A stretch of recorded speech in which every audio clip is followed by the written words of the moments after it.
عورت کی وفاداری اس وقت پتہ چلتی ہے جب مرد کے پاس کچھ نہ ہو، اور مرد کی وفاداری اس وقت پتہ چلتی ہے جب مرد کے پاس سب کچھ ہو۔ برداشت کرنا عورت کی فطرت ہے، اگر عورت برداشت نہ کرے تو کم ہی گھر آباد ہوں۔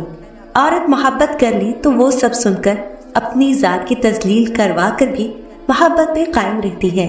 عورت کے تقدس کی حد یہ ہے کہ فرشتوں سے بھی اس کی بناوٹ کا پردہ رکھا گیا، اور عورت اس مرد کی پسلی سے پیدا کی گئی جس کی وہ منکوحہ کہلائی۔ اللہ نے عورت کو مرد کی پیشانی سے نہیں بنایا کہ وہ مرد پر حکومت کرے، نہ ہی اس کے پاؤں سے کہ وہ اس کی غلامی کرے، بلکہ اس کی پسلی سے بنایا تاکہ وہ اس کے دل کے قریب رہے۔ عورت کے چہرے پر تمام رنگ مرد کی وجہ سے آتے ہیں، چاہے وہ خوشی کے ہوں یا غم کے۔ پیغمبر اسلام رسول اللہ صلی اللہ علیہ وآلہ وسلم نے فرمایا، جو شخص گھر کے کاموں میں اپنی بیوی کی مدد کرے، خدا اس کے لیے 1 سال کی عبادت کا ثواب لکھتا ہے۔ نبی کریم صلی اللہ علیہ وآلہ وسلم کا فرمان ہے، میاں بیوی کا ایک دوسرے کی طرف مسکرا کر دیکھنا بھی ثواب ہے۔ دونوں جب ایک دوسرے کو دیکھ کر مسکراتے ہیں تو فرشتے ان کے نامہ اعمال میں ایک ایک نیکی لکھ دیتے ہیں۔ پھر جب وہ ایک دوسرے کے قریب آتے ہیں اور محبت و الفت کی باتیں کرتے ہیں تو اللہ تعالیٰ ان پر اپنی رحمت نازل فرماتا ہے۔ سبحان اللہ۔ عورت ہارتی نہیں ہے، اگر اسے کوئی ہرانا بھی چاہے تو وہ ہار کر بھی جیت جاتی ہے۔ اگر اس کا محافظ شخص اس سے منہ موڑ لے، وہ اس کے حصے کے احساسات کسی اور کے نام وقف کر دے، اس کا وقت کسی اور کو دینے لگ جائے، تو بھی عورت ہارتی نہیں ہے۔ بس اتنا سا ہے کہ عورت رونا جانتی ہے، اور وہ خوب روتی ہے، اتنا روتی ہے کہ اپنے اندر کی معصوم سی لڑکی کا گلا دبا دیتی ہے۔ بس وہ ڈرتی ہے کہ اس معصوم سی لڑکی کا گلا دبانے سے سسکیوں کی آواز باہر کے لوگوں کو سنائی نہ دے۔ وہ اپنے راز کو راز رکھنے کے لیے آنسو بہاتی ہے، اتنے آنسو کہ وہ اپنے اندر بنے قبرستان میں اس لڑکی کو اکیلے ہی دفنا آتی ہے۔ چھوڑنے والا مرد سمجھتا ہے کہ وہ عورت اس کا کیا بگاڑ لے گی، لیکن وہ نہیں جانتا کہ عورت مرد سے جیتنا نہیں چاہتی ہے، بلکہ وہ اس کے سامنے ہار کر اپنے اندر کی معصوم سی لڑکی کو قتل کر کے دل کے قبرستان میں دفنا کر جیت جاتی ہے۔ عورت مرد سے محبت کرنا نہیں چھوڑتی، بلکہ وہ اس محبت کی مکمل حقدار بن جاتی ہے، اور مرد اس عورت کو چھوڑ کر محبت کرنا ہمیشہ کے لیے بھول جاتا ہے۔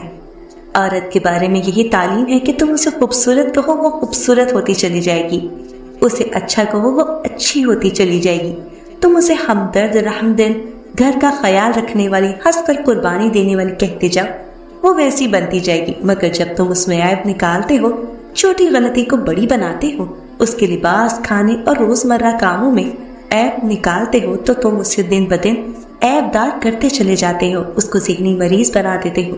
وہ ہر دن کو اس گھر میں اپنا آخری دن سمجھتی ہے، پھر وہ اس گھر کے بارے میں 20 سال بعد کی پلاننگ کیسے کر سکتی ہے؟ تاجدار رسالت صلی اللہ علیہ وآلہ وسلم نے ارشاد فرمایا، عورت کی برکت یہ ہے کہ اس کے ہاں پہلی بار بیٹی پیدا ہو۔ ایک لڑکی کو اتنا مضبوط ضرور ہونا چاہیے کہ خود بخود اس کا مقام ایسا تعین ہو جائے کہ کوئی بھی لڑکا اسے مخاطب کرتے ہوئے ایک خوف سا محسوس کرے۔ لڑکیوں کو یہ بات یاد رکھنی چاہیے کہ لڑکے بھی ایسی لڑکی کی عزت کرتے ہیں جو اپنی عزت کرنا جانتی ہو اور اپنے عورت ہونے کے مقام سے خوب اچھی طرح واقف ہو۔ حضرت عائشہ رضی اللہ تعالیٰ عنہ ارشاد فرماتی ہیں کہ رسول اللہ صلی اللہ علیہ وآلہ وسلم نے ارشاد فرمایا کہ جن عورتوں میں یہ نشانیاں ہوں وہ بہت ہی بابرکت ہوتی ہیں۔ عورت کی بابرکت ہونے کی علامت میں سے ہے کہ جن عورتوں میں یہ 3 نشانیاں موجود ہوں وہ بہت بابرکت ہوتی ہیں۔ عورت کی بابرکت ہونے کی علامات میں سے ہے اس کی طرف رشتہ بھیجنے اور رشتہ منظور ہونے میں آسانی ہو، اس کا مہر آسان ہو یعنی بہت زیادہ پیچیدہ نہ ہو، اس کے ہاں بچوں کی پیدائش میں آسانی ہو، اور اس کے ہاں پہلی اولاد بیٹی ہو۔ جن عورتوں میں یہ 3 نشانیاں پائی جاتی ہیں وہ بہت ہی بابرکت ہوتی ہیں۔ ایک عورت کسی کام سے گھر سے باہر نکلی تو گھر کے باہر 3 اجنبی بزرگوں کو بیٹھے دیکھا۔ عورت کہنے لگی، میں آپ لوگوں کو جانتی نہیں لیکن لگتا ہے کہ آپ لوگ بھوکے ہیں، چلیں اندر چلیں، میں آپ لوگوں کو کھانا دیتی ہوں۔ اس پر بزرگوں نے پوچھا، کیا گھر کا مالک موجود ہے؟ عورت کہنے لگی، نہیں، وہ گھر پر موجود نہیں۔ انہوں نے جواب دیا، پھر تو ہم اندر نہیں جائیں گے۔ رات کو جب خاوند گھر آیا تو عورت نے اسے سارے معاملے کی خبر دی۔ وہ کہنے لگا، انہیں لے کر آؤ، اور عورت ان کے پاس آئی اور اندر چلنے کو کہا۔ انہوں نے جواب دیا، ہم تینوں ایک ساتھ اندر نہیں جا سکتے۔ عورت نے پوچھا وہ کیوں؟ ایک نے یہ کہتے ہوئے وضاحت کی اس کا نام مال ہے اور اپنے ایک ساتھی کی طرف اشارہ کیا اور اس کا نام کامیابی ہے۔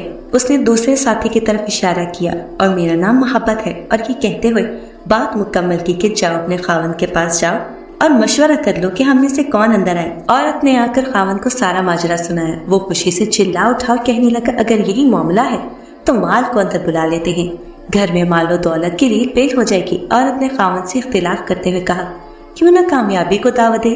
میاں بیوی کی یہ باتیں ان کی بہو گھر کے ایک کونے میں بیٹھی سن رہی تھی۔ اس نے جلدی سے اپنی رائے دی کیوں نہ ہم محبت کو بلا لیں اور ہمارا گھرانہ پیار و محبت سے بھر جائے۔ خاوند کہنے لگا بہو کی نصیحت مان لیتے ہیں، جاؤ اور محبت کو اندر لے آؤ۔ عورت باہر آئی اور بولی آپ میں سے محبت کون ہے؟ وہ ہمیں مہمان نوازی کا شرف بخشے۔ گھر والوں کا مطلوبہ شخص اٹھا اور اندر جانے لگا تو اس کے دونوں ساتھی بھی کھڑے ہو گئے اور اس کے پیچھے چلنے لگے۔ عورت حیران و پریشان ان کا منہ دیکھنے لگی۔ عورت نے مال اور کامیابی سے کہا میں نے تو صرف محبت کی دعوت دی تھی، آپ دونوں کیوں ساتھ جا رہے ہیں؟ دونوں نے جواب دیا اگر تم نے مال یا کامیابی میں سے کسی کو بلایا ہوتا تو باقی دونوں باہر رہتے، لیکن کیونکہ تم نے محبت کو بلایا ہے، یہ جہاں ہو ہم اس کے ساتھ ہوتے ہیں۔ جہاں محبت ہوگی وہاں مال اور کامیابی بھی ملیں گے۔ اپنے دل میں محبت پیدا کریں، مال اور کامیابی کی برکت خود آئے گی۔ حضرت علی رضی اللہ تعالیٰ عنہ کی خدمت میں ایک عورت آئی اور حضرت علی سے کہنے لگی یا علی میں اپنے بچے کے لیے کوئی بابرکت عورت ڈھونڈنا چاہتی ہوں، میں کیسے کسی عورت کا انتخاب کروں کہ بابرکت ہے یا نہیں؟ حضرت علی نے فرمایا جب بھی تم اپنے بچے کے لیے عورت کا انتخاب کرو پہلے یہ دیکھنا کہ وہ عورت کم خرچ کرتی ہے یا زیادہ۔ جو عورت کم خرچ کرے وہ بابرکت ہے، جو زیادہ خرچ کرے وہ بے برکت ہے۔ میں نے اللہ تعالیٰ کے رسول اللہ صلی اللہ علیہ وآلہ وسلم سے سنا ہے کہ فضول خرچ کرنے والے انسان شیطان کے بھائی ہیں، کم خرچ کرنے والی عورتیں اللہ تعالیٰ کے نزدیک رحمت، برکت اور سکون کی ضمانت ہیں۔ کمزور ہے وہ مرد جو عورت کے دل میں محبت پیدا کرے اور اس کا ہاتھ نہ تھامے۔ عورت کی بربادی اسی وقت شروع ہو جاتی ہے جب ایک غیر مرد اس کے حسن کی تعریف کر رہا ہوتا ہے اور وہ کم عقل اس پہ خوش ہو رہی ہے۔